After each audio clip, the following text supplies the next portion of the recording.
I'm Warith Jumuah. I'm the founder of Passionate Rebel LLC. We're based out of Newark, New Jersey, and our sole purpose is to encourage people to rebel against the idea of not following their passion. And we're on S.T.A.R.V.E Talk with Haleem today.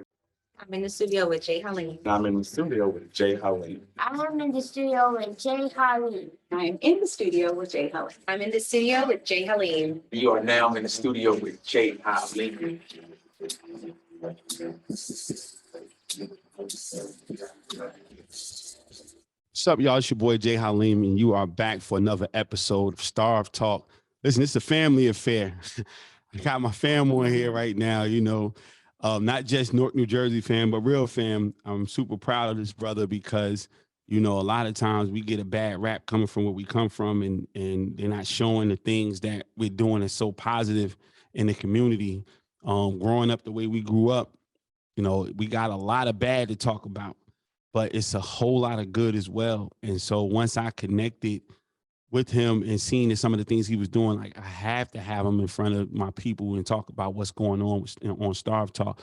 So without further ado, I want to introduce you to Warith Jumuah. This is, again, my family, but more importantly, a powerful brother that's knocking it out the park in my hometown, Newark, New Jersey. So thank you so much for giving me the opportunity to talk to you today, bro. I appreciate you for the opportunity to be in here, brother. Definitely family, man. Like I said, I love what you guys are doing, and just any creative that's step out their comfort zone and and take a chance on creating something that they may not even have an idea of how it's going to impact people. But just stepping out on faith and just going out there and just taking a chance. I credit anybody and just give big ups to everybody that's doing it. So, most definitely, man, and we definitely appreciate it. You got an interesting scenario going on up there, but we're gonna start with you. You coming out of Newark, New Jersey. What were you passionate about in high school growing up?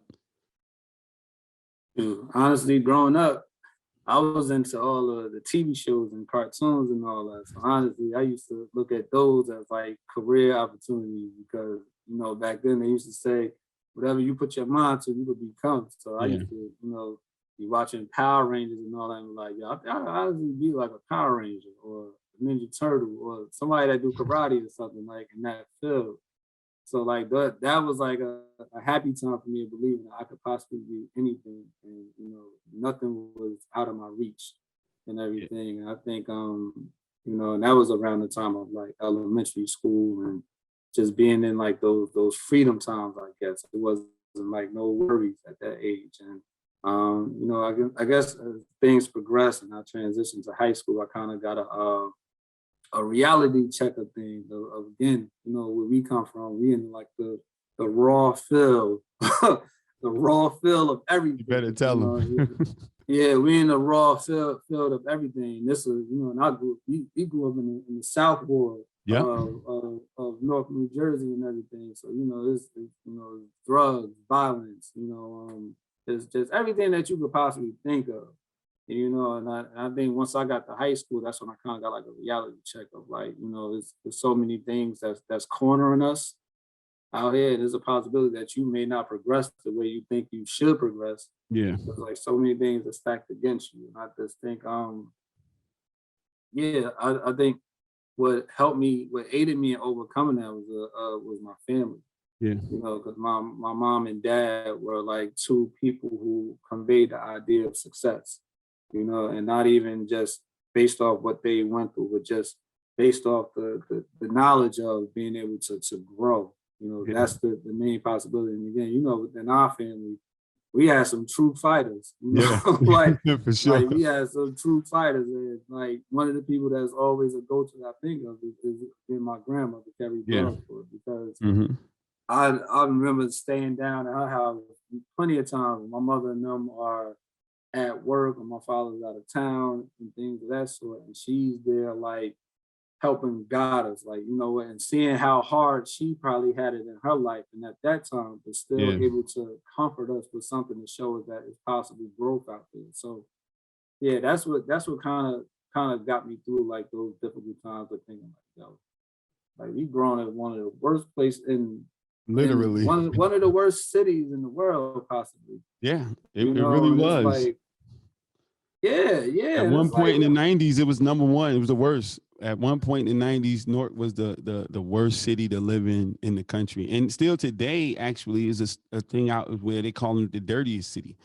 yeah. So it's I tough. actually seen that. Yeah. Yeah, so it's tough. And, people need to understand that. And I thought Newark was so big growing up. You know what I'm saying? Like, even coming to South Carolina, I thought it was so much bigger than what it is, and not really realizing it's a small town. It really is a small town. A very small town. It's a small town. There's a lot of people in a small town. Like the town I went to college in, it's like 3 times the size of Newark, but it got 3 times less people in it. So just having the fact of the breathing room, you know what I'm saying, that you have, where having a whole lot more space, but then a whole lot less people in it, where we're in the small place and all of us stuck together, whether you living in the projects or you living in a 3-bedroom, 3-story house or something like that. You just all on top of each other in the psychological scenarios, because even if you got a crackhead upstairs from you and that's not even in your house, you still can be affected by that. Yeah. You know what I'm saying? And things of that nature. And which is so crazy, because it's like, but growing up, I felt like that was the norm, though. Yeah, like, it was. That was the norm, because we were seeing it every single day, and still being able to kind of maneuver as far as like going outside with your friends and things like that. It was just, that was the norm. So that wasn't even a bother. Yeah. So it's like, but I guess you don't truly realize it until you leave. Like you hit like adult, like when you become an adult, that's when you like really sense it and really flash back, like, yo, we was really running outside on these corners where these dudes were selling drugs and all that stuff. Possible shootout, drive-by could happen, but we outside running around like on the corner, bouncing basketballs and stuff like that, not realizing what could possibly take place. Yeah. So you got out of high school and you went to college. What was that like? What was the transition like when you had to go away for a while? I mean, it was kind of crazy, honestly. You know what?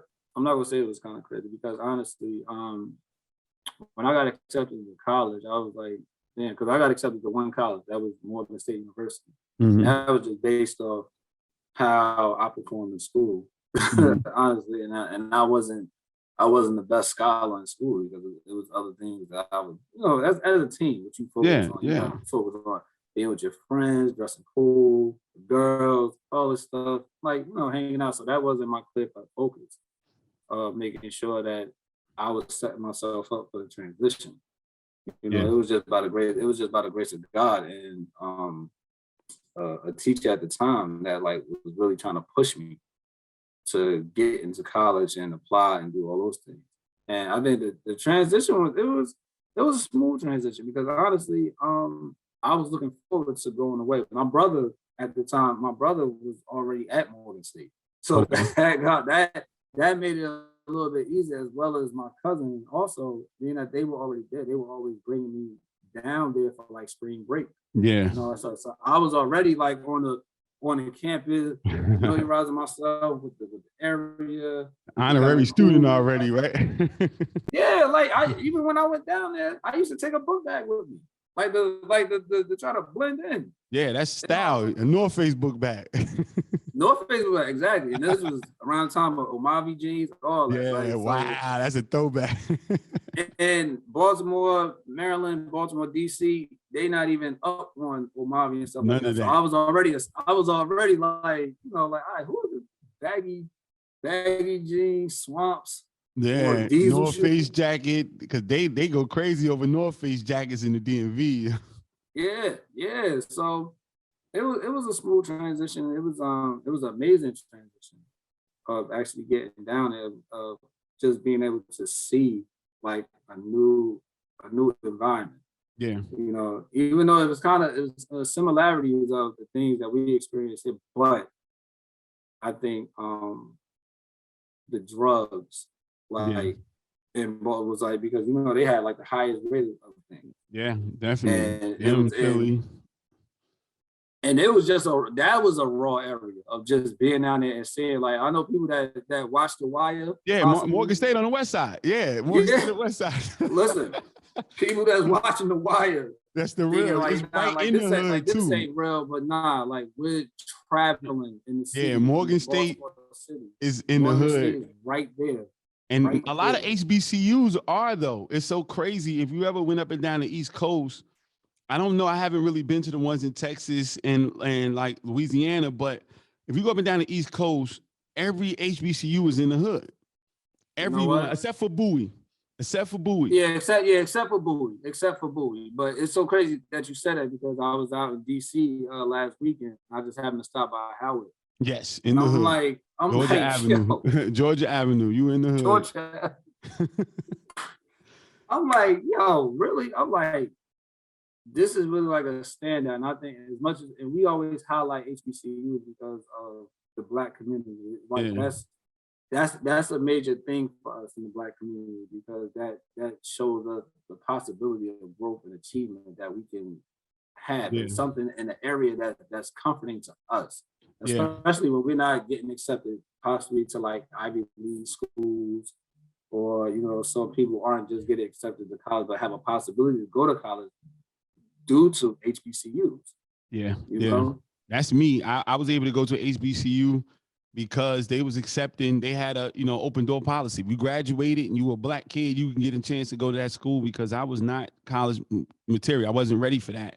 And, you see these schools, they was built in 1800s and they built the projects around the schools. And what people don't know that, like projects came around the 50s and 60s, those schools been there already. Yeah. But they're like, where we gonna put them at?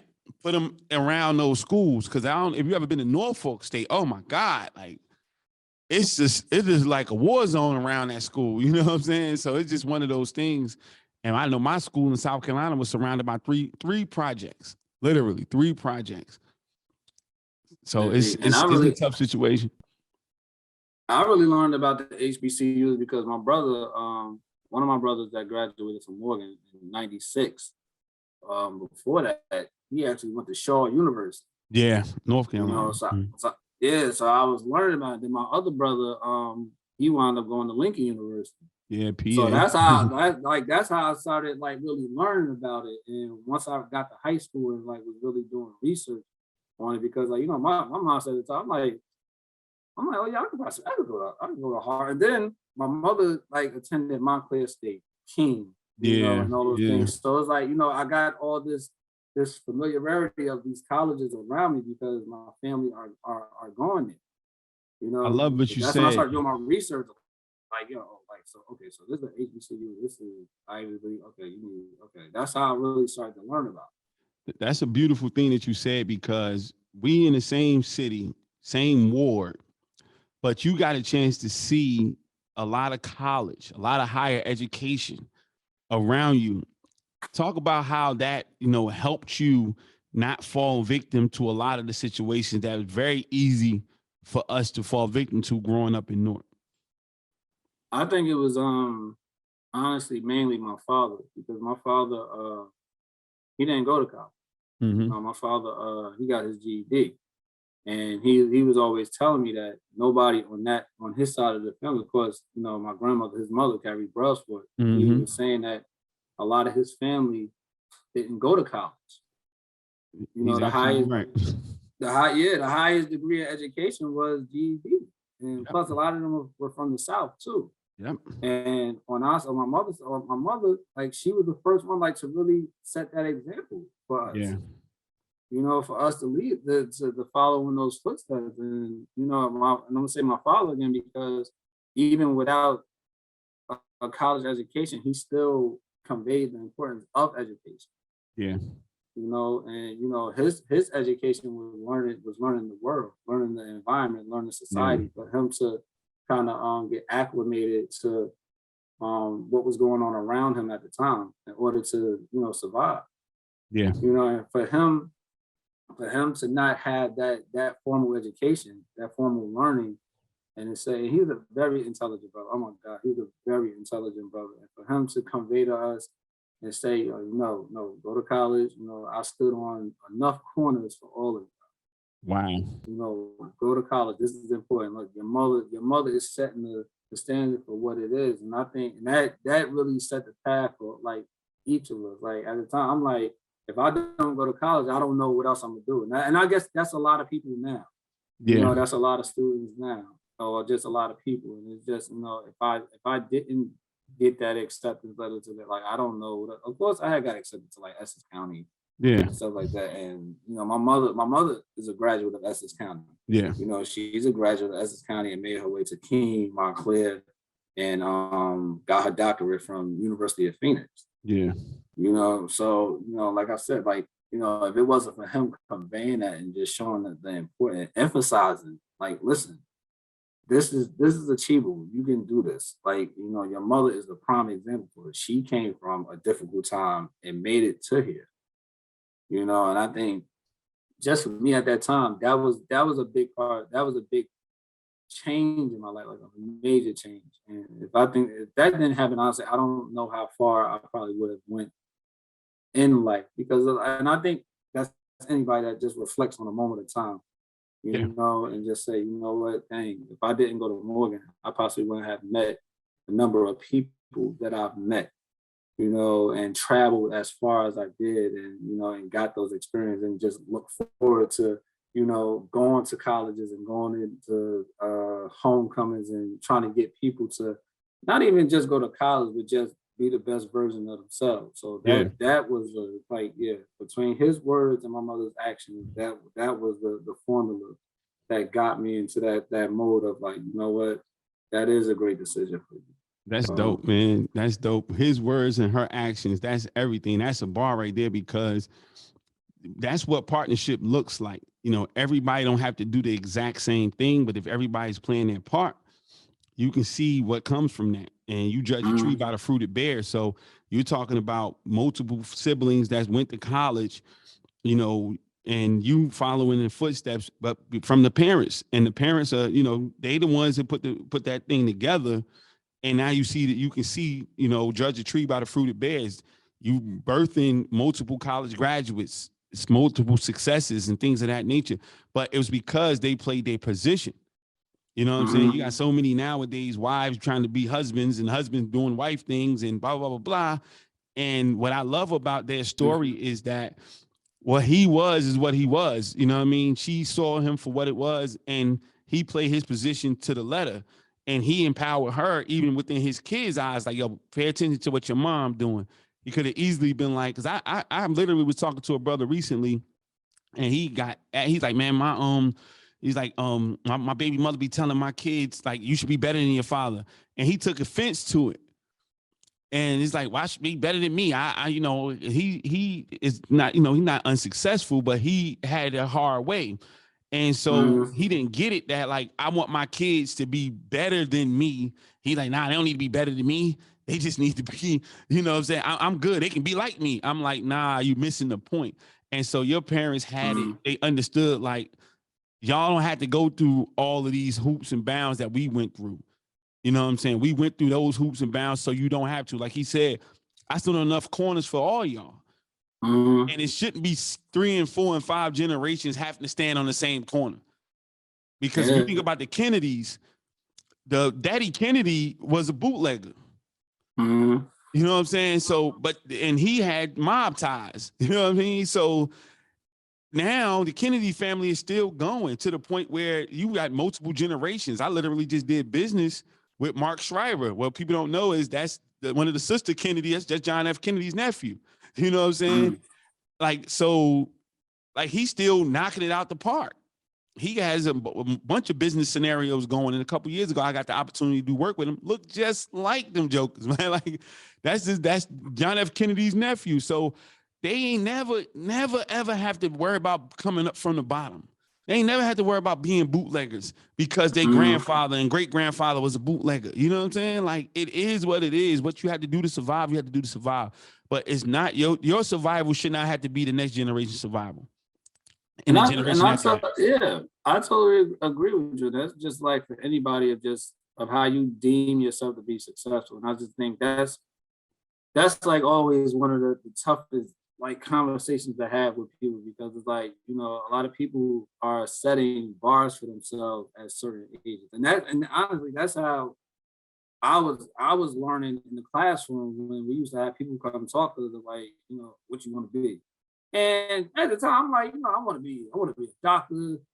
And by 21, I want to have kids. I want to be married and all this stuff, whatever. And like, you know, and now of getting to those ages, and just seeing like what you have to go through and what you have to experience to get to those things. And a lot of times, it's not a delay on it, but it's still a certain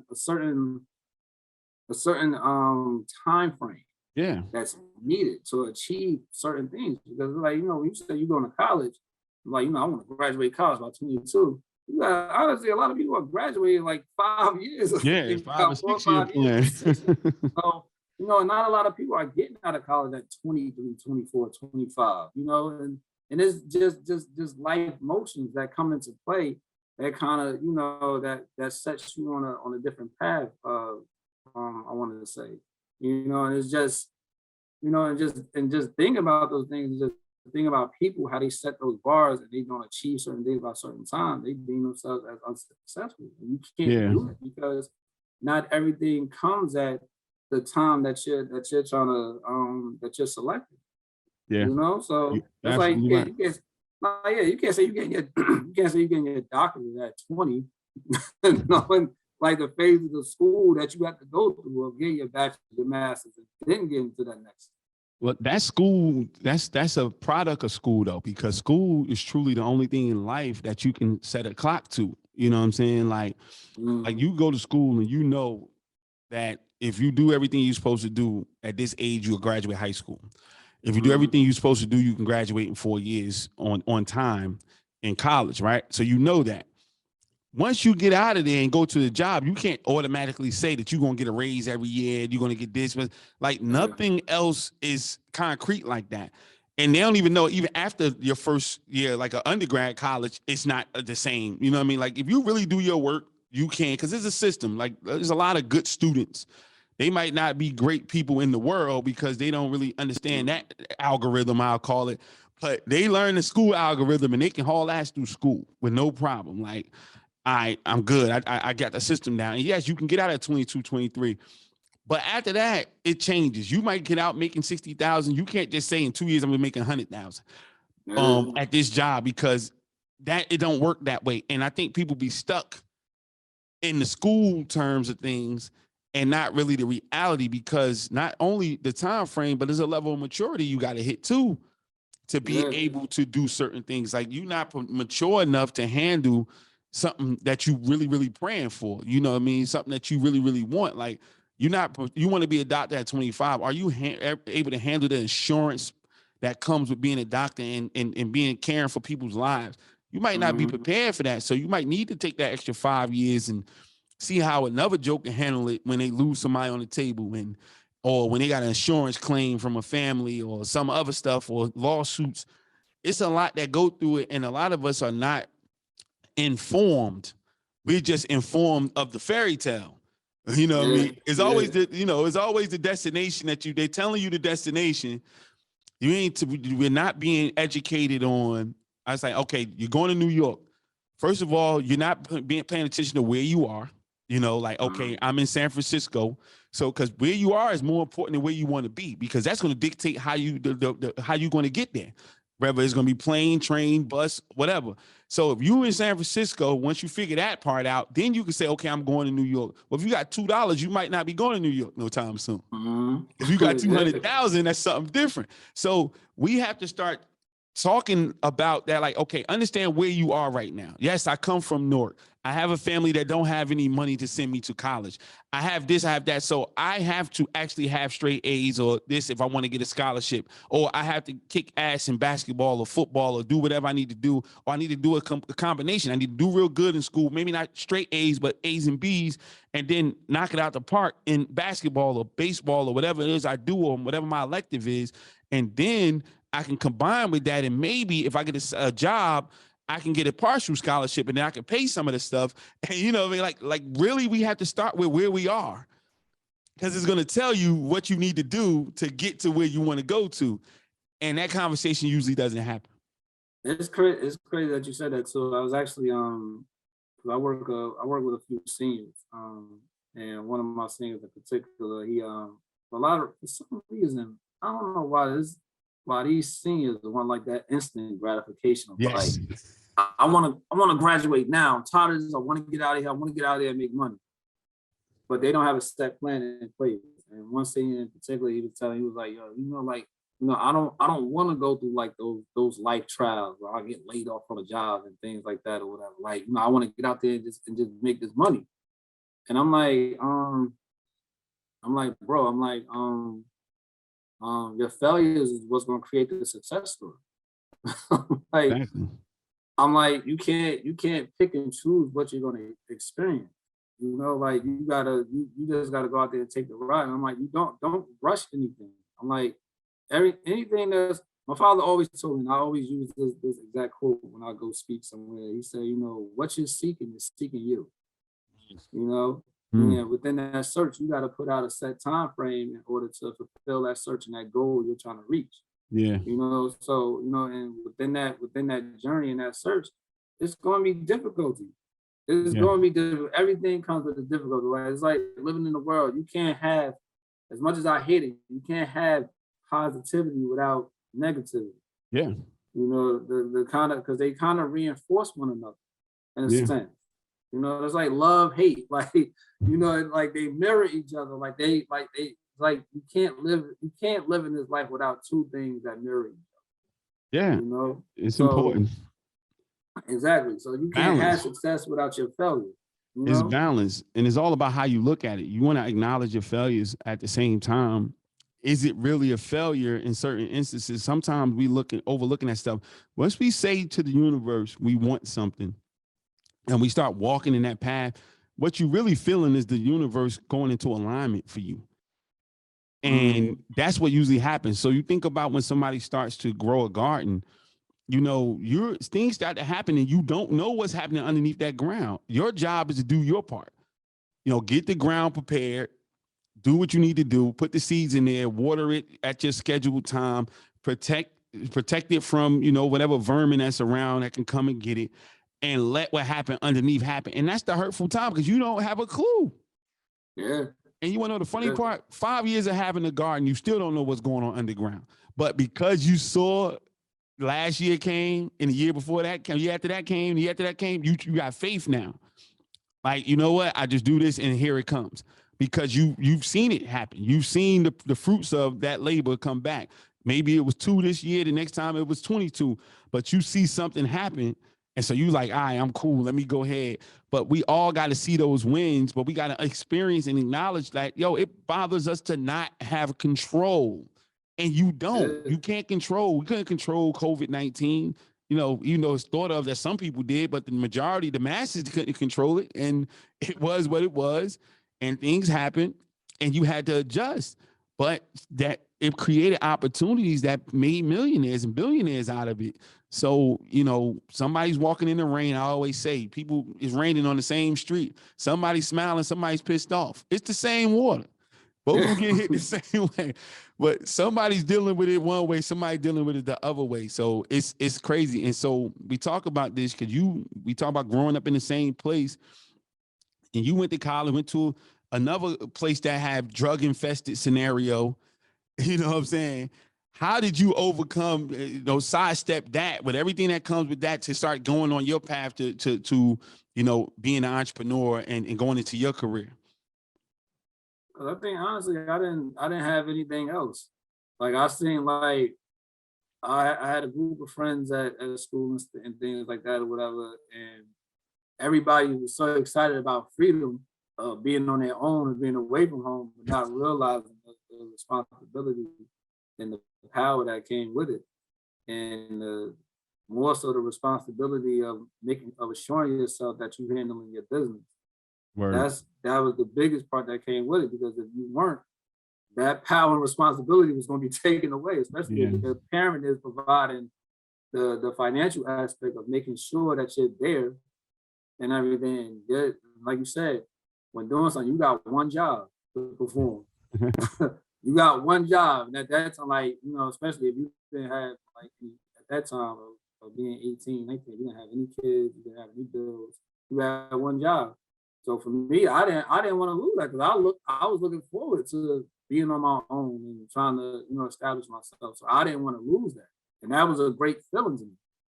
Yeah. And a lot of my friends got on academic probation. A lot of them left and all those things. Remember or whatever. that. Like, and I didn't want that to be me. Like, I had already did things in high school that I wasn't proud of, like academic wise. Yeah. So I didn't want that a repeated story or continued story, especially of becoming an adult. So it was like, and I think the transition, what started Passion and Rebel was that before I was able to actually graduate from college, I had to pass. I was in the education field. I had to pass the praxis exam to be a certified teacher. Yeah. And I didn't pass it. So they were actually holding my degree for like a good minute. Wow. Like I had finished everything else. My courses, everything. Like 3.9 GPA, like knocking it out the park. Yeah. And all that stuff. And they wouldn't let me graduate for that. So now that was I was in 2011. But moving forward, they still had my degree 3 years later. This is 2014 now. They still had it because I wasn't a certified teacher. And in Maryland, you got to be a certified teacher. Yeah. Basically, like their education program is catered and centered around Maryland. Yeah. So that's what they're producing. Like teachers to teach in Maryland. So I wound up going back to New Jersey after I finished. And I was still pushing to get the certification, but I wasn't passing the test. Yeah. And I became so frustrated with it, and I started engaging in like conversation with just like my peers that, because I started working for the city of Newark. Mm-hmm. So I'm hearing like so many people saying like, man, I'm passionate about this, but I don't want to do this because I ain't got this. I don't got the funding. I don't got this. I want to do this. Just several conversations, and I just started. I'm telling people like you should just follow your passion. I'm like, man, like this may be like something positive that I'm saying, like, and it some things are innate, like just in you. Yep. And it was like, and I was offering like all these positive affirmations and positive influence, and it kind of like, you should start a brand like where you encourage people to rebel against the idea of not following their passion. I'm just in. I converse with myself. A lot of times, like, you have a conversation with yourself. It's like, you can see on both sides of the fence. And I'm like, this does sound good. I was like, honestly, it sounded genuine.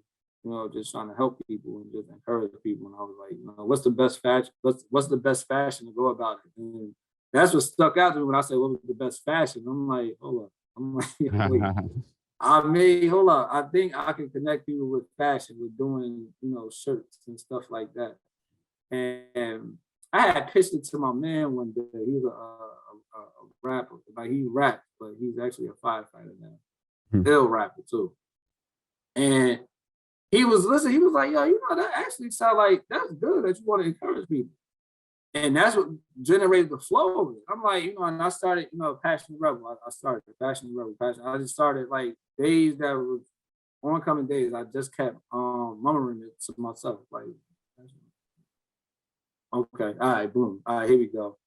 And my barber, he wound up telling me how he opened his business account and all that stuff, like with the bank. So that's what I wound up doing. I'm like, just go up there. Tell them that I sent you, blah, blah. They're going to research the name, make sure that nobody got it, all this stuff or whatever.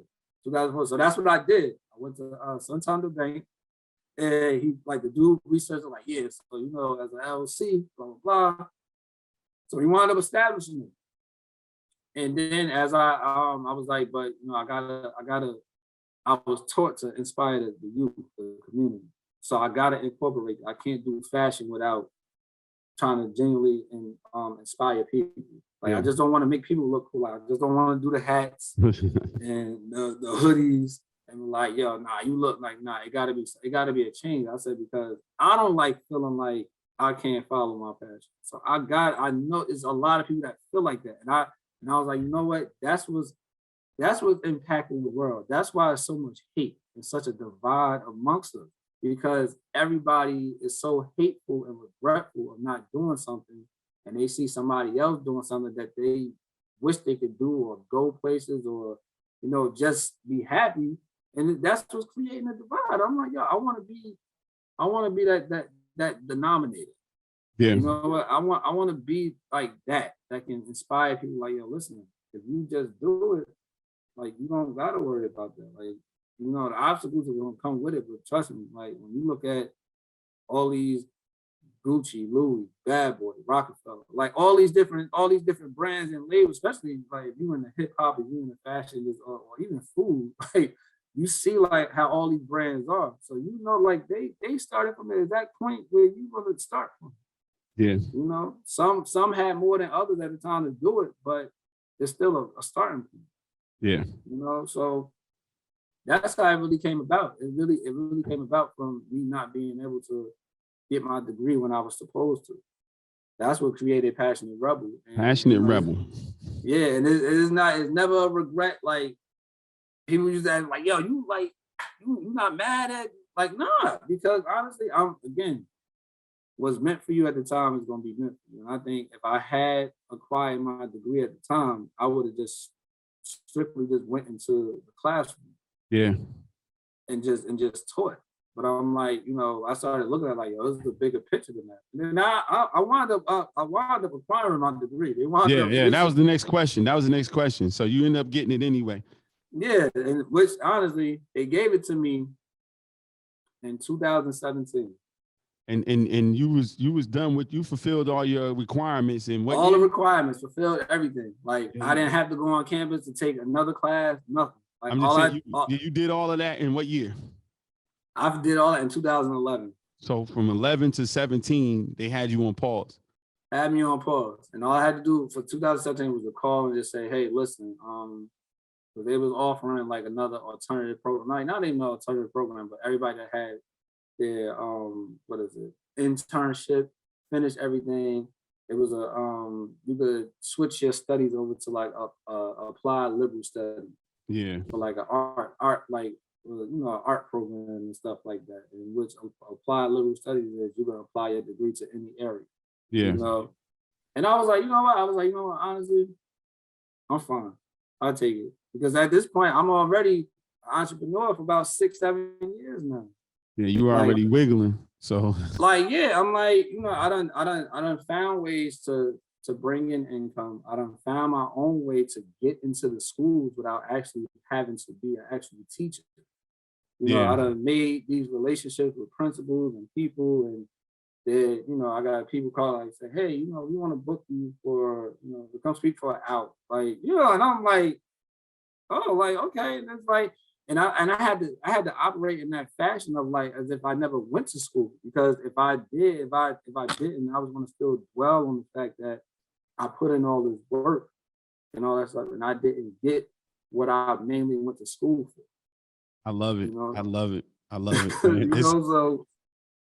So I think it's definitely where we come from, man. It's just a different situation, you're throwing a lot of curveballs, but you able to, maneuver. But there's a lot of people that didn't. But one thing I understand with your story and mine as well, and a lot of us, is at that age in high school or in the schools where the passion is killed. It's where it's killed because nobody's saying it. Because for me as an adult, I don't tell people all the time about following their passion. And the reason why I say I don't tell them that, because they take it wrong. They take it the wrong way. They literally are saying, like, somebody's 40 years old and they're like, forget this job, but you got 3 kids and you got a wife and you got, responsibilities, and you're letting go of your responsibilities for your passion. You don't have the right to do that. You can do your passion on the side, but you have to pay your bills. You have to take care of your responsibilities. You have to do all that stuff because it's tough. But as a kid, hell yeah, go do whatever you feel like doing. And that's what we heard the most of, especially when you get to high school. Well, I see you want to rap, but you ain't gonna make no real money unless you do this. You know what I'm saying? Or you in college, especially in HBCUs. they're saying, you know, what are you talking about? Entrepreneurship. Boy, you better get this job. You know, you better do this. Make your mama or daddy proud. And it's like, they'll be proud. They should be proud if I'm happy or if I'm not doing anything wrong. But those are in school is where the passion, and I got to say, this is my opinion. Don't have to be nobody else's opinion. And in church, a lot of the passion in the Black community is killed in those institutions. And so for me, I'm like, when at what point did you decide it's going to be into the schools and dealing with the kids as far as pushing your narrative? For me, it was like, I remember matter of fact, 2016, I had gotten to like the real, really 2015, I had gotten to the whole goal of when I did start the brand. For me to be successful at it, I got to make sure that, you know, I'm in the space to do it. And not even just talking like financially, I meant like physical. So I had to get into that. I had to make sure that I was mobile because I already knew that, like, again, some things are innate, you just know. I already knew that I was going to have to be as mobile as I need to be to get things done. Yeah. Because I don't watch the number of shows and all that stuff to see how people like, people brought it to New York, LA, everywhere. You moving like to make this stuff happen. So I remember I decided to start getting in shape, working out. I remember one day I was at the track and I was jogging. I had on the Passionate Rebel Bear hoodie. I had on a pink one, Rebel Against Breast Cancer one that I did. And I was running. It was a gentleman out there. He was like 65 older brother. He was running. But I guess he waited until I stopped running. I started walking. So he caught up to me and he was like, hey, you know, he's asking me like, what's my name? Blah, blah, what I do. And I'm telling him. And, you know, he was like, you know, you remind me of myself when I was a young brother, man. You definitely do. And he was like, you know, the biggest thing that I learned is to follow your passion. But he was like, how you feel, let's just say you make it to 65, God willing. He said, how you feel as a kid at the age of 5 is how you should feel at 65. Like a feeling that anything is possible. Again, and this is what I love so much about imagination. Like, as a young kid, your imagination can take you as far as you can. Like, if you in the house, I remember like my brothers and them wasn't around, and I'm sitting outside playing with myself. I done created a whole force field of imagination that I'm in space, doing this, playing basketball with Spider-Man, something like that, and I'm truly seeing it. I'm envisioning it. I'm seeing it.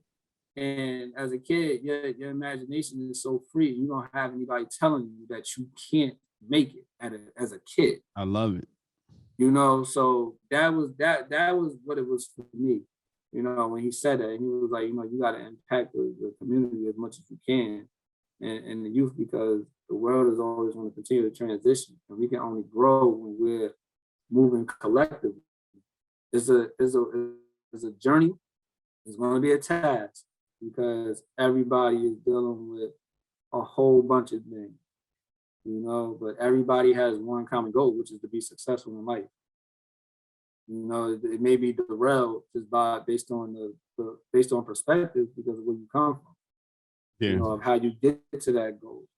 But he was like, that's the end goal. But he was like, you know, you have the ability to uplift like the youth. And that's where, and for me, that's why I said that's where it starts at.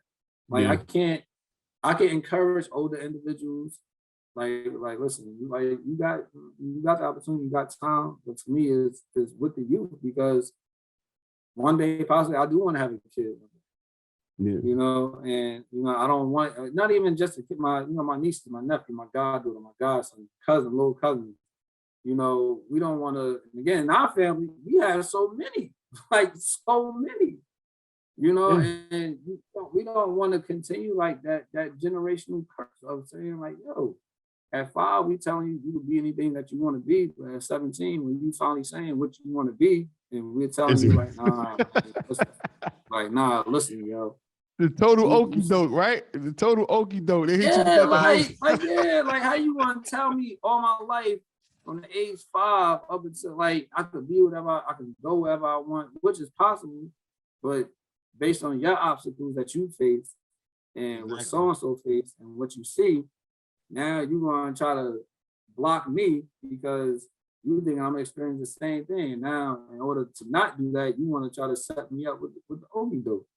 It happens too much. Definitely, that's a family thing that happened, but it's just a trait, period, man, in the Black community. And, you know, we go through a lot of and I'm sure other communities go through it as well, but we can speak on ours wholeheartedly. It's just like, it's the fear, you know, it's the fear factor. And fear is present for all of us. But me as a person who have children, my fear is not letting them be in a position to do whatever they want to do and follow their dreams and their passions, as opposed to me using that same fear to say, because of what happened to me, you can't do it. I'm going to make sure you have this job. I'm going to make sure you do it. I bust my ass so my kids can actually have an opportunity through high school to do whatever they want to do and explore, because I think that's what we're missing. The exploratory phase. You know what I'm saying? You got kids growing up too fast. They got to help take care of mom and daddy, or even themselves at an early age. And now they're not exploring. They're not trying to see what they actually like and test the waters, because they'll make the shift. If they say they want to rap and it's too hard for them, they feel like they're going to be like, all right, well, never mind. I tried it. At least they tried it. You know what I'm saying? And if they want to sing, they want to dance, whatever they want to do, it shouldn't matter. I tell people all the time, you know, you make your kids pay bills and all that other stuff. Like, you got to pay the bills anyway. So whether they're or not, the same rent or mortgage still got to get paid. So don't do all of that. Give them a chance to be children. You know what I'm saying? You could instill some, you know, some stuff in them, clean your room, clean up after, you know, help out, whatever. I always talk to my kids about being team players. So if you see your mom cooking all the time, don't cook for her, help her out. You do the dishes, you do this, you know what I'm saying? Whatever, you set the table, those things. But we're not teaching that no more because everybody's just under pressure. Some of stuff is regular pressure of life and some self-inflicted. You know, some of it is just, we think it's pressure because we're trying to keep up with other people, making sure your kids have true religions or, you know, what's the new Amiris and everything right now to keep up. And that's not even, that's a fake thing. Like, it's a fake sense of pressure. I'm laughing that you said that because I'm looking like, yo, I be seeing kids that's like 3 or 4 having like $1,000 photo shoots, like, and it like, let's not, you know, I'm just saying that to highlight of just looking at the trends of things, because, you know, again, growing up, birthday parties for us, they used to be the simple hot dog with the Carvel cake, with the ice cream, with the vanilla strawberry chocolate together. And you're just happy to have your friends from your 2nd grade class, like, possibly, there at the, but maybe it's all family. Yeah, it's maybe just all family, and that's it. Yeah, like, that was enough for us. And again, I'm not knocking anybody that want to, you know, celebrate their kids in a certain fashion, but I just think when it becomes a trend or something, and kids or people just now develop a sense of entitlement, no, like, I deserve to have to celebrate my 10-year-old birthday party at Benihana and had them do X, Y, and Z. Like, listen, I'm not knocking none of that. It's just creating that habit of what now they feel like they had, like they need that, and they want that, and they should have that. That becomes the issue, because a lot of that once they get to a certain age, that mindset is hard to change. Yeah, it's hard to change. And then it doesn't help that it's starting to be seen on Instagram and Facebook and social media places and all this stuff, whatever. Like, that creates a hard rock that can't be moved. And you said about a mouthful, because they're not prepared for what I'm about to ask you. Adversity, because you finally decided on something, right? So what was some of the adversity you faced going out with it? Because everybody didn't say, oh, this is dope, let's just roll with it. What was some of the roadblocks you went through once you decided you was going to go with Passionate Rebel? Yeah, I think 2014, the biggest one was I had got laid off from the city of Newark. I got laid off because, again, like my mom said, once I finally left the bank and they did establish the LLC and all this stuff, I'm like in go mode now. I'm like, all right, yo, so now I'm doing my research on the t-shirts, like on the wholesale, like who could print, you know, all right, who could do the logo like this, all that stuff, whatever. Like, I'm getting all those things done. I'm researching all those things. The logo is finally done. All this stuff. I'm like, I'm gonna use my next check, blah, blah, blah. And I received a letter like, yeah, your tenure with the city of Newark is up, blah, blah, blah, all this stuff. So now I'm like, dang, like, so how am I going to remain consistent now? Yeah. And I think at that time, my man, he was one of the counselors for the city of Newark. Not like one of the council members, but he was a counselor for the program that we were a part of. He wound up getting laid off too, but he wound up becoming one of the directors down at the YMCA. And it was a part-time joint. I was like, you know what? Honestly, I got to do it. Because I don't know how I'm gonna fund it, but I was like, I gotta fund it because this is what I truly want, and all that stuff, whatever. So before I got to that, I was using like my unemployment that I was receiving to do all types of different initiatives and projects, like do the hoodies for the breast cancer walk, just do t-shirts in general, do autism awareness t-shirts and stuff, and then I wound up working for the YMCA. Just using that and just that, and that was just in the combination of not only doing the brand but paying my bills, Cardinal, cell phone, Cardo. They need to hear that though. Tuition, like this is what happens. Like like it like that was the greatest, and I don't even think I wasn't in the way of myself because I already determined it. Like I'm gonna go down the road. Like I don't care. I gotta get the funding for this and all these things or whatever. And it's like, that's where we were with it. And just still pushing. Even to this day, like even I'm a YDS for a school-based program at Columbia High School. Yeah. And that's in partnership with Passion Rebel. Like, and it's so crazy because I use all those experiences in different positions to feed Passion Rebel. I got students that look at Passion. I wear apparel every day. I see they see that me being a part of Fashion Week, me doing these different initiatives in the community. Yeah. And I'm like, listen, this is funding, not even just financially. It's feeding Passion Rebel, like stimulating Passion Rebel socially, emotionally, physically. Yeah. And all those things or whatever. So and that's where we got like, listen, creating a brand, like you're in I don't want to even say a war, but you're up against societal pressure. You're up against brands that people feel like they need to live.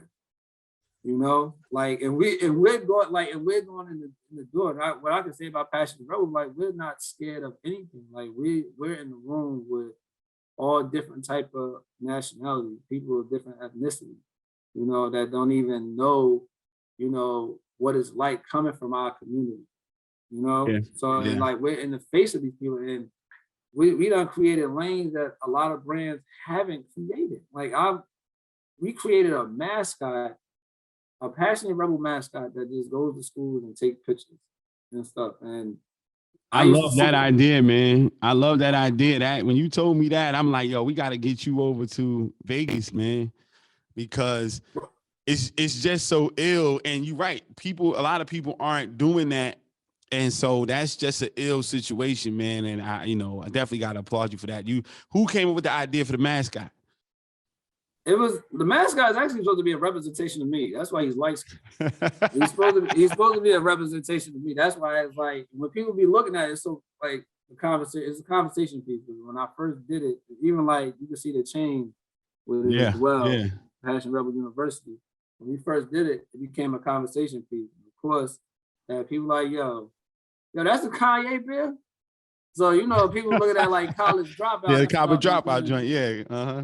I had a student one day because one of the students had said it. And I'm like, how do you know who Kanye was? 6th grade.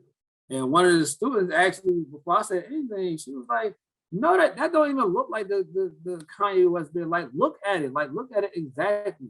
And all that stuff. It don't even look like it. And I'm like, it's supposed to be a representation of me. It's like, it's not even a graduation jacket. It's a denim.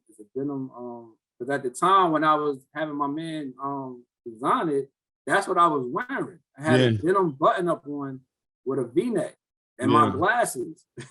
and some camouflage cargo and all that, and some sneakers. A great and I was mind. like, dang, like, yeah, like, and when he did it, I was like, dang, like, that's really, you know, that's really a representation. And it was supposed to be more than just a representation of education. It was just like graduating in life and acquiring more for yourself and moving up. So that's what it, like the logo was like really represent. That's so funny because my last book, the cover is a silhouette of me. Literally, my daughter took a picture of me in my office, and I just got finished doing a recording. I don't know what I was recording at the time, but I'm sitting there with my back to the wall, with my foot on the wall, and I got my phone. I'm looking at my phone, and she took a picture of me, and then it got to a point where she'd catch me like that multiple times, and literally, that's what's on my last book. That's on the cover of my last book. So yeah, see, it's what it is. something memorable that's like that paved the way for something great to be created and happen. So it's like, yeah, so like, because at first we went through multiple things like with the logo. First the glasses, he had on sunglasses and all that stuff. He had on Tell him. It didn't just happen. It wasn't in one drive. It was like a bunch of drafts, it right? definitely wasn't. It wasn't one drive, man. He had on a turtleneck with the button up. I'm like, nah, it gotta be something like that's totally different. And that's how the logo came about. And I was just in the groove of like, yo, people love these teddy bears, like people love Minnie Mouse. And it was another thing too, because I'm like growing up, I've seen so many like people wearing costumes of like Power Rangers, Turtles, looking at how Mickey and Minnie Mouse is a $1 billion powerhouse. Like they love these figures that's at Disney. And I was like, yo, I want to have something. I love it, man. I love it. I believe you're going in the right direction, man. You know, and again, you said 2014. It's 8 years. You know what I mean? And you're still going. Like, talk about the fact that everybody now believes it has to be overnight, and really overnight is like a 10-year, 20 years sometimes for people. Yeah, like, listen, man, if this was overnight, man, listen, you do a lot. If you could do 8 years of work in overnight, then listen, give me that formula, please. Like, give me that formula. But yeah, and that's 8 years, I want to say 8 years of hardship of not knowing what's next. Yeah. You know, this like because a number of things, like I've created things and expected it to have a certain outcome. And it didn't, you know, and it's not even just like we make an impact and people are still seeing it, because even at the thought of starting it, I had to think of it wasn't for my family. I'm only saying it wasn't for my family because when you think of expanding and going beyond, and people always create the narrative, like, you know, people only support you because they family and all those things or whatever. So I was at that time in that mindset. I was like, to show myself that this would be successful, I had to create it for like the people that was like in Alaska or something. Yeah. Like that was my thought. Like that's how far I want to go. That's crazy. You know? So yeah, like that was the thought of it. I'm like, if I could create it and people that I don't know gravitate towards it, then I got something. I got something special. That's a mouthful, bro. Because when this is a quote. I can't remember the guy's name, but I know he's the CEO of Zara, the clothing store, Zara. Mm-hmm. He said that America is where fashion goes to die. What do you think about that? Goes to die? It depends. It really depends. But let me give you the reason real fast. Let me tell you his reason. He said because it's trendy. It's too trendy. He said that people in America don't understand fabric. They don't really know clothing. It's just, it all depends on whose name is on it. And that's how they purchase. So that was his reason for saying that in the abbreviated version. I mean, you know what? I'm gonna go a little bit far because I actually had the chance to watch House of Gucci. Yeah, I saw that.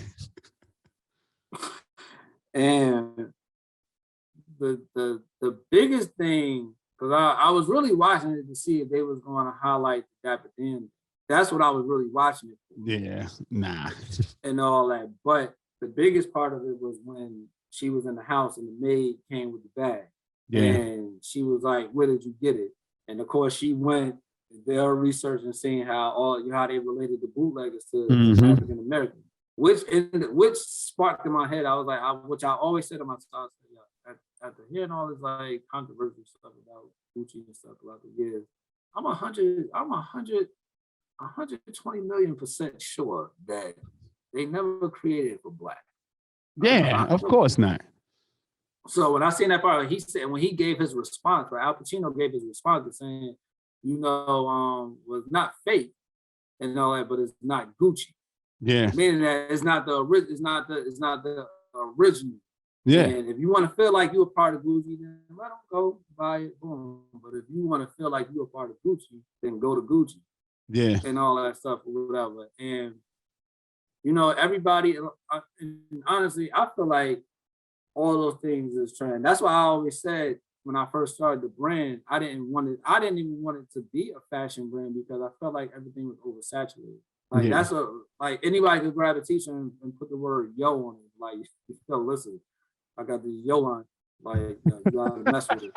Like, yeah, like that's how easy it is. But what I learned is anything that has purpose and has substance and can create substance and can create more than just a look. You're creating a movement. Yeah. That's going to create the life in everything that you do. Yeah. So I get what he was saying because things are so trendy. Again, like I feel like wearing Jordan is trendy. And I only say that because of how they done got everybody, like us buying Jordans back in the day, we didn't have to stand in line. Like we didn't have not at all. Not at all. We didn't have to stand in line. So like my thing of like somebody standing in line, a million people standing in line to get the exact same shoe and same color. It's like, okay. So I get what he's saying, that it can become trendy and things like that. And I mean, and you can't say that like that's where fashion goes to die, because America is fat. Like that's what represents like people. Fashion connects all of us. Like you got it to the point where people will fly out of the country to go get something, or somebody is bootlegging something in another country. Yeah. Like fashion, everybody, no matter the race, I don't care, Asian, Jamaican, Hispanic, Jewish, Dutch, whatever. Everybody is connected to fashion now. It's worldwide. And also thanks to social media, you can see it anywhere at any time. Yeah. So yeah, I get what he's saying, but it's not, because America is trendy for a lot of things, and a lot of the things that we possibly did originate possibly has gone to other countries as well. That's like you can't. That's like saying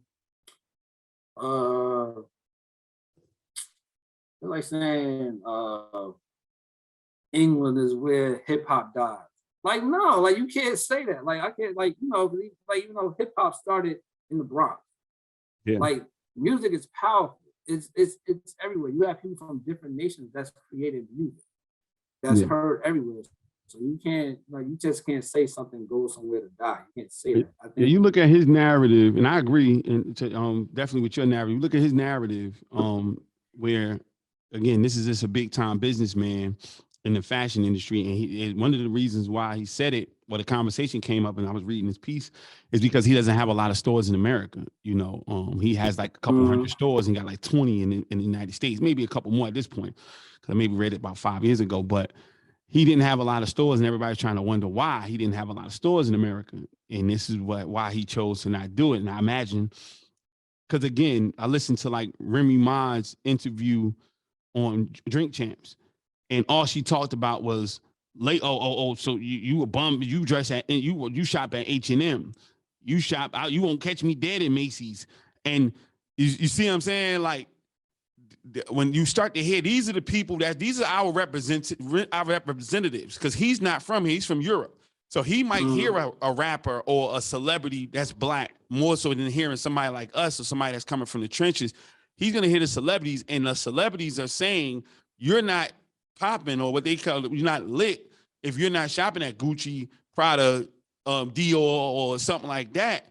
And so he's probably saying, it's too trendy for me, because Zara is dope line, and it's a dope store, but it's very. inexpensive.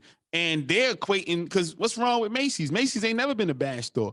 I mean, that's where I get my polo at. You know what I mean? Like, always. Shoot, I was getting my polo from Marshalls. So. I get that too. You know what I mean? If I catch them right in there, my size, I'm gonna get it there. But Macy's, I know they always got it. You know what I mean? Or go to the polo outlet. But this is the point. That we have to, you know, you coming into this business. That's why I was just thinking, like, what's your thought process? Because Russell Simmons said it years ago. You know, we only get 1/10 of 1% of the money coming out of the fashion industry. You know what I'm saying? And so it's something that we're missing in that space. Like, it's something that we miss. Some part of the fashion industry is not oversaturated. It's just definitely not oversaturated with us because we ain't getting enough of the money. So what part of it are we missing, and how do we, going forward, you know, find a way to wiggle into those things? Because we are creative. We're super dope at what we do. I think in our community, again, you have the Remy Miles talking that crazy shit, and then you got other people saying, you know, dumb things. You know, again, we are the ones that, is that Jay-Z's or is it yours? Same brand, same everything. You know, Kanye sold a $100 t-shirt. You know what I'm saying? Like, we was doing white tees, big white tees since, you know, we were kids. And now it's Kanye's t-shirt, you know, 3-4X oversized t-shirt is $100. I think, honestly, for me, which has like really been a big help, is that the fact of when I started the brand, I said I wanted to be multifaceted. I said that from the get-go and all that stuff, whatever. And I think if I didn't choose that, I don't think I would have progressed the way I progressed thus far. You know, when I'm doing fashion, it's not my fashion is based off an initiative that I'm pushing or how I feel, you know, and what areas I'm trying to make changes. Love it. It just so happens that you know, with my personality and wanting to be well-rounded and things of that sort, I can create a look just based off how I feel, and that kind of caters to what other people feel. You know, and then plus, so it's like, you know, when I'm going into different avenues, of course, I'm looking at the fashion weeks and stuff like that, but I'm creating what a passionate rebel is, and a passionate rebel is anybody. You know, so that's what has aided. Like when I do shirts, like that's like recently I did prime example of everything that I said about Morgan. And I give so much praise and appreciation to Morgan, because for that, like how it went is what produced a passionate rebel. So I recently created a Morgan shirt that said Morgan made a passionate rebel.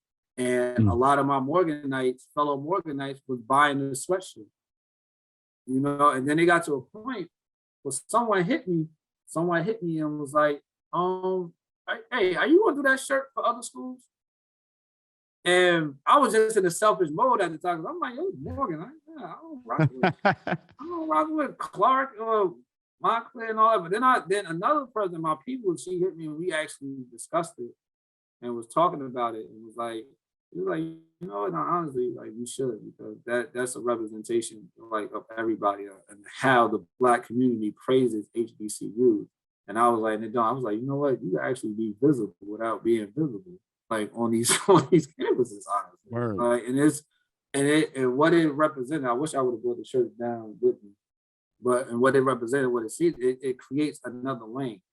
So like that's what I was thinking, like always thinking about. And then just with fashion, with the other fashion aspects, I was like, listen, I can produce things that represent, you know, Black excellence. We did a shirt that said Black excellence. To identify Black excellence, we got to identify those who surround us, who are nearest. So let's start with those closest to us. So it was like, in that sense, I was talking about how I have youth or young people that like, yo, LeBron is my hero.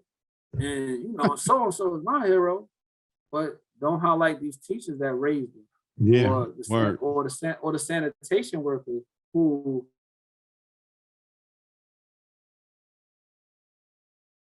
probably just came out of jail and is finding a way to survive and be better.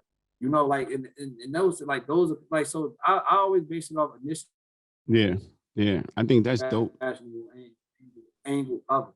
So like that's what it comes down to me. As far as like, honestly, I never, wait, can you still hear me? Because I know it said I can hear you. I can hear you. All right, all right. Yeah, like me personally, I never idolized rappers like that. I idolize the movements that they created. So like Jay-Z, Rockefeller, Cam, Diplomat, DMX, Rough Riders, like MOP, Wu-Tang, CNN. And I used to always see like the chains that they had. That was probably one of the biggest reasons why I created like my own chain. Because of what it signified was that, you know, they're moving, they're making impact, and they're here, they're letting it, and aside from them being dope lyrically, everybody. But that's what I idolized about them. But I never sit there and took their word like, nah, you ain't lit if you ain't rocking Gucci and all that stuff, whatever. Because you gotta understand, like, y'all looking, if you're looking at those 2000 award pictures and all that stuff on BET and the Source, nobody was rocking Gucci and stuff like that. I mean, of course, you had like stuff back in like the 80s and 90s and stuff like that, but they moved into the 2000 era where they were rocking baggy clothes and keep it all the way funky. It was the country jokers like the like Cash Money in them was trying to do all of that. That was it, and that was country to us. Like exactly. Remy Ma had the belt that had like the little thing going across and all that, the shot, like everything. So you can't say, like, you can't get to that point and then talk down about on a community that, you know, that they're not lit, they can't afford it, they're not having it. Because I never operated in fashion like that. I was able to take, again, I'll go to Marshalls and get the polo and all that stuff and go on some Nike Blazers or something like that or whatever, and still be like rocking jerseys. Like that was our thing. Like, you know, like I would never say to my students now, and they eye me as like as a fashionista. Like they look at, and I can't even walk in if it's raining. I just want to come in like on some, we doing a hoodie, some jeans, some little sneakers. They come in like yo, that's your fit today. Like dang, like one of those. Like they hold me to a standard now. Like I can't even come in on some chill stuff. Like my chill wear gotta be like, yo, dang, yo, he mad far today. Like even on the chill tip, like, right? Yeah, like I would never say to them like, yo, you ain't got no Louis on, like you ain't hitting, because that's what the issue is now. That's why they feel like they have to be a certain way or look a certain way. Like you got 13-year-olds that's looking at these models on Instagram and they want to be like, this is like 13-year-olds. You know, and that's the issue. Like that's what we gotta understand. That's the issue. It's like, I mean, everybody is gonna prefer what they're gonna wear, what they're gonna do, what they're gonna eat, how they're gonna live. But don't throw it in the faces of people that's like are still trying to come up and only wish to God that they can get $1 million one day or something like that. You know, so it sucks, you know, because like I said, I listened to the interview and it was cool because, you know, being a hip hop fan and you know, I rocks with her, you know, and everything like that. But the disposition of, she was like, yeah, if you catch me in what's it called? I can't, nobody see me in this store because they gonna think I'm fucked up. And like, cause you dress it, cause you there, like, you know, H&M got some dope shit, like, you know what I mean? And but very much just, dope stuff. Yeah, it's just one of those things, man.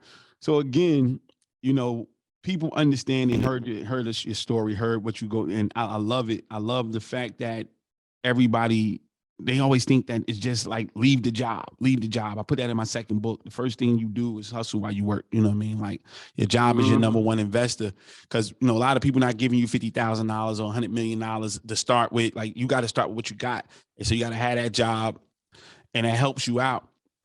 But stand tall, reclaim victory every day. You know, I know what it means to me. What does that mean to you when you hear somebody say stand tall and reclaim victory every day? Let's just continue to stand on your own. Not even just stand on your own, but stand up in the face of adversity, stand up in the face of success, you know, stand up in the face of failure, you know, and the only way to continue to go is to stand up and keep going.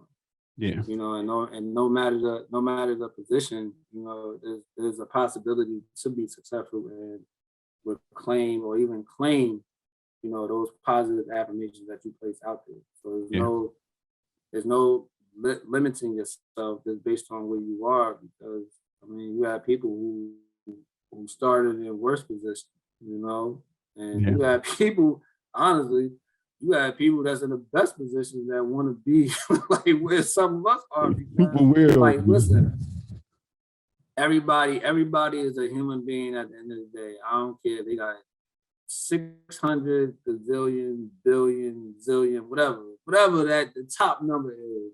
Like, they have that much money and all that stuff, whatever. Like, everybody is still a human being, still, suffer from a lot of the same downfalls that a lot of us deal with, or just a lot of the low moments or high moments. We all have them, and I think the biggest part of all that is just being honest with yourself. I love that. Yeah, it's just being honest with yourself and saying, you know what, I need to get back to this. I need to let this go. Or I need to do this. Yeah. I need to open up about this. Like, and that's like, we live in like a cynical world right now. We're like emotional, just honesty, or just the want to be a true version of yourself is kind of like being like suppressed. And we can't do that no more. Like, we can't operate like that no more, because there's different generations coming behind us. Like, I would never want to see and I say all that because, again, I work with the youth daily, and I see what they go through, and it's like, dang, if I know an older gentleman that's dealing with that at that age, and I see this young girl or young man dealing with it like that, like, damn, like, what is that? Like, just the other day, as a matter of fact, we had a sophomore at my school who committed suicide. Damn. As a matter of fact, it was just last week. And it's just one of the saddest things, because it's like, I feel like this generation now, and we're part of this generation, but, these young students now, a lot of times they're being so condemned for how they feel. And wow. And they haven't even gotten a chance to fully live. And, and I say they being condemned, it's like, when they're with their friends, and, it may be a cry for help when they say something, but they don't get the response that they're looking for, because their group of friends probably don't even know what it is that they're saying. Yeah. Wow, man. I'm sorry to hear that, because I know when stuff like that happens, it affects everybody. So, especially in the school. So, my condolences to you, because I'm sure that being around, you probably knew the kid and you saw it, and man, that's just a sad situation all the way around. And we missing these grandmothers, man, and those days, because grandmas was the ones who can, give it to you a certain kind of way. And the parents are so focused on their careers way more than they ever was, especially in our community, man. And the kids are suffering, and they can't get somebody to, spin it. The mamas could have talked you out of feeling bad about getting your ass whooped when we were growing up, you know what I'm saying? Or grandmamas or something like that. But these kids now, you got to see it on social media, and, somebody still, it's just, we gotta do better to try to help them and make them feel okay with, like you said, being yourself and being the best version of yourself. Because you're right, it's people our age, people in their 30s and 40s that are like literally having identity crisis. You know what I mean? So that they are definitely going through it at that age, man. And we got to do something to make sure that they can stand tall and reclaim victory every day. Understand that it's a fight. It's a fight every day. And when you get up, that's the first victory. Just your eyes opening, then you being able to get out with the activity of your limbs. That's another victory. And then you got another day to do it better than you did. And then when you did do it better, you had a better day. That's a victory. Like, continuously reminding yourself of your victories, because we miss that in our everyday walk. Like, we don't celebrate small wins. We don't celebrate small wins. It got to be the Super Bowl, you know what I'm saying, or the World Series. You know what? And I've been saying that for like quite some time now. I'm like, yo, you gotta, those small wins creates the bigger opportunity. Yeah, man. So you can't downplay that. You can't downplay yourself. Yeah, I work at McDonald's, man. I'm 20. I'm working at McDonald's. Okay. That's why we need it, though. That's why we're needed. Because I tell somebody 31, I was working for $8 an hour. 32, I'm sorry. At 32, I was working for $8 an hour, you know. And I got friends who were like, man, I ain't taking that job. Yeah, because you was a kingpin or you was knocking it out the park, but you're not that no more. And if you really understand who you are, I understood the assignment. Like, just give me some money. I don't care how much it is. If I can get some money coming on a regular basis, I know what to do with it. You know, if it's $8 or $80, I'm gonna show you how to wiggle if you give me something. You know, and that's what it was. That was in mind. Like when I said I took the job at the YMCA, like no, like if I didn't take that job at the time, honestly, I probably wouldn't have progressed that year with Passion Rebel because at that like your unemployment only lasts for like 6 months. Once that ran out, I was like, I mean, I was thinking about that like prior to it running out. But I'm like, I was on a countdown. I'm like, yo, like, man, I got like 3 more payments left on me. So he tried, like my man, when I hit my man, he said like, yo, like, yeah, I got a position at, you know what I mean, at the YMCA. I was like, yo, say no more, send it over. Like, like, cause I knew what it was. I mean, I'm an honest person. I'm not gonna lie to myself. You know, so like that's why I don't judge anybody. I see people for the best version of themselves. Like even if I'm the CEO of Passionate Rebel, I'm saying what's up to this sanitation worker or the janitorial staff, and I'm talking to them with value and all that stuff. Like, I'm sure they got a family and they doing what they got to do for their family, for themselves, and they're a big example in their household. You know, funny thing, and I know we're going to wrap it up, but this is something beautiful I saw. You know, I saw other nationalities respect it, because I remember working for $8 an hour at home. It was at the Hampton Inn Hotel. And I remember like 4 years later, my daughter was swimming at this place called the Jewish Community Center. That's where she does her swimming. She's a competitive swimmer. And my boss, the owner of the hotel, his grandson was there. And so he like, hey man, it's good to see you. What you doing now? And I told him about my business, and he was like, yeah, you always talked about that when you were at work.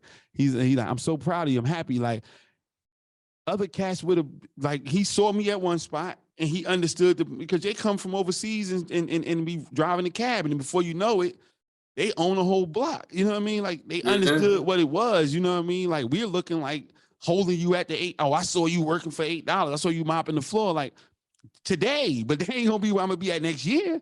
You know what I'm saying? And it's a different situation. So we got to do better with that when we dealing with our people and our counterparts. Is like, you don't know what they're going through at that time, but that don't mean that that's where they're going to be at. And for people who listening, that don't mean you're going to be there. You know, I saw a lady, and I put that in my book. It was a lady, and she had just paid me like $1,000 for some photo and video work.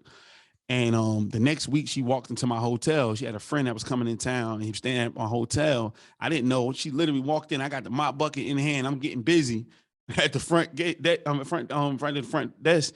And she looked at me like I duped her, like I robbed her for her money. Because if she'd have known what I did on a day-to-day, she would have never gave me that bag. You know what I mean? The work wasn't bad, you know, none of that. But we look at each other like that. You know what I'm saying? We look at each other like that. And so we don't do it because we know people are looking at us like that. We don't take their job because we know people are looking at us like that. We don't. You say you are an entrepreneur, so why are you working at the Boys and Girls Club? You say, you know, where the office at? Where the big building at? Where all the stuff that we see on TV at? You know what I'm saying? Yeah, like you know, and that was something that I even learned back in being in college. You know, in college, like you're not in a bubble, so it's like you bound to come across anybody. And I think when I used to come across people that was a freshman, they might be like 35 or something. Like they're in the class, like you know, they're in a freshman orientation. And once we engage in conversation, he's like, yeah, you know, my husband, you know, my wife the same way, man. I got 2 kids. And I'm like, I'm like, damn, like, yo, wait, are you 18? And they're like, nah. I'm like, so. So and I learned that, like, yo, like, and they, you know, people start conveying like their stories on wild, like, you know, when I started college, I wanted to have children, So I had to drop out for a minute. Now I'm back. So that's what like that kind of resonates. And it comes back and you're like, damn, that's why you can't judge a book by its cover because you don't know what people have been through. And like, you actually got to applaud these people because that's a big, something like that, like 35, 40, and you going back to get your bachelor's and you in a class with 18-year-olds and like, yo, man, if I leave here, man, I'm going to get something to drink, or like, yo, I'm about to go to the shorty room, or whatever, or I'm going to the party at night, and they like, you know, their responsibilities are totally different. They going home to their family, or they going after they leave their class, they going to pick up their daughter or son from daycare or something. Yeah. Or, like, yeah, so you know, that's what that said it with me. Like, you can't don't judge nobody because honestly, you wouldn't want that neither. And honestly, everybody has a story, has a success story. So funniest thing about those people though, this is what I learned too, in that they always got straight A's. Oh, you know what? Because they had more of a motive. Serious. They were dead serious. Like every one of those people, and you're gonna see, I mean, see it at every school, but definitely in HBCUs, because we kind of close knit. Yeah. They always was top of the class, man. And so that just tells you, you know, in hindsight, you look back, like when you come in and have to go do that at a certain age, you focus, you do at a different level of focus, man. But yeah, look, this has been amazing, bro. For real. Just getting a chance to build with you, just like having a regular conversation. And this is what we want to do, man. We want to create that type of comfortable atmosphere. So, and I think we need to do another one of these because I want to go deeper into some other situations because it's just like, you know, it's so much things we can do. And talking about the kids, talking about the youth, talking about, you know, just getting the narrative out, you know, to that generation. But in the meantime, let everybody know your website, all your social media platforms, everything like that, so they can follow you and keep in contact with you. Now, I definitely want to say, even before I even get them like the information, this is probably like I've done some interviews on podcasts, on platforms, and Zoom interviews and things like that. But bro, this is probably like one of the dopest. Probably not one, probably the dopest, honestly, because it's just, you know, like you said, that comfortable aspect. And again, it's not even just because we family. This is just two creative, two brothers, two people that's about creating change and just, you know, implementing growth, just talking. And again, honestly, it didn't even feel like an interview and all that stuff, whatever. So this is amazing. I love and appreciate you for, you know, for what you're doing, just giving me that opportunity. But definitely for your core, for your viewers and your core fans and everything, you can definitely catch, you know, Passion Rebel on IG at Passion Rebel, PASSIONATEREBEL, Passionate Rebel on IG. You can catch it. You can definitely check out the website, www.passionaterebel.net. We have two IGs actually, Passionate Rebel Foundation as well. You can catch us on there. And yeah, you could definitely look us up and, you know, check us out on the site, on IG, follow us, talk to us, you know. That's what's up. That's what's up. Make sure everybody, you know, when y'all see this, y'all see it all on the screen. So, you know, go ahead and click those links and go check out the social medias. Y'all know what we do here. Y'all can find me, iwon'tstarve.com. I am Jay Haleem on all the social media platforms, www.jhaleem.com. Listen, stay connected to what we're doing, man. Starve Talk is not like everybody else. We want to hear the real stories. We want to hear people going through adversities, because a lot of times we can tell you all the highlight reels, but what are the real steps to get to where we got to go? What did you have to do? Did you have to take a job? Did you fall on your ass and get picked back up? Who picked you up? Did you call them and say thank you when they did pick you up? You know, what are you doing to pick the next person up? What are you doing to prevent them from going through what you went through? We want to hear all of that, because it's time out for us treating our people like, to be successful, you're on the lottery. The success is there because it leaves clues. Success leaves clues. So let's leave the clues. Let's shine some light on those clues so they can follow the breadcrumbs right to where the bag is, right to what their level of success is. If we do that, we'll change the narrative in no time. So we're going to do our small part here on Starve Talk, of course. And for me and everybody else who've already been on here, we thank you, whoever been listening. Subscribe to our YouTube page, on Starve Talk YouTube page. Subscribe to it. Click the notification bell, all that other stuff, so you can see what we're doing. And we're gonna be doing some amazing situations coming this summer. It's getting hot, so I'm excited about what's coming next, man. So for y'all who's been on, we see y'all next week. Thank you so much again. We see y'all on the other side of this thing. I'm in the studio with Haleem. I'm in the studio with Haleem. I'm in the studio with J.A.R.V.E. I'm in the studio with Haleem. I'm in the studio with Haleem. You are now in the studio with Haleem.